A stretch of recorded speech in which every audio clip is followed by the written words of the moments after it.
ओम शांति। सुनते हैं आज की मुरली चिंतन जो बाबा हम बच्चों के लिए कहते हैं।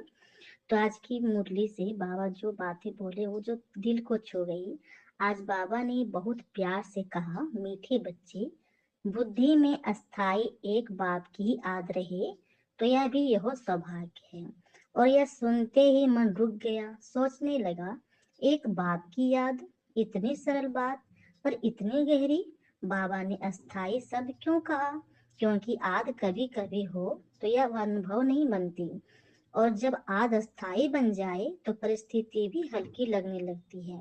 आज बाबा ने यह भी कहा, ज्ञान धन दान करके खुशी में नाचना है। ज्ञान को बाबा ने धन कहा क्योंकि यह धन तिजोरी में नहीं, बुद्धि में जमा होता है। यह धन चोरी नहीं होता, घटता नहीं, बल्कि बांटने से बढ़ता है। जब आत्मा यह अनुभव करती है कि मेरे पास ईश्वर का दिया हुआ धन है, तो भीतर से एक अलग ही खुशी आती है। वही खुशी बाबा ने खुशी में नाचने कहा। आज की मुरली ने यह भी सिखाया कि जिस आत्मा को सच्ची धारणा होती है वह चुप नहीं रह सकती। जैसे दीपक जलता है तो प्रकाश अपने आप फैलता है, वैसे ही ज्ञान की धारणा वाणी बनकर बाहर आती है। और बाबा ने बहुत प्यार से याद दिलाया, बड़ों का रिगार्ड रखो, उनसे सीखते रहो, क्योंकि जहाँ विनम्रता है वहीं उन्नति है, और जहाँ अहंकार है वहीं रुकावट है। आज की मुरली हमें यह भी कह रही थी, सेवा बोझ नहीं होती, सेवा तो सौभाग्य होती है। देह से की गई सेवा थकाती है, पर आत्मा से की गई सेवा शक्ति देती है। अब बाबा की मुरली सुनकर मन अपने आप पूछता है, क्या मेरी आदत अस्थाई है? क्या मैं ज्ञान धन को संभाल कर रख रहा हूँ या बांट भी रहा हूँ?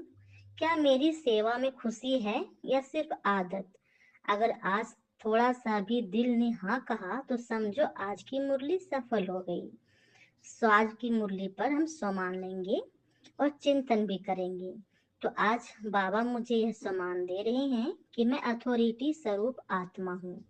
अथॉरिटी आवाज ऊंची करने से नहीं आती, अथॉरिटी आती है अंतर की सत्यता से।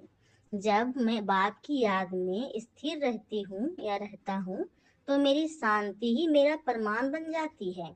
मुझे कुछ साबित करने की जरूरत नहीं रहती, क्योंकि बाप स्वयं मेरे साथ होता है।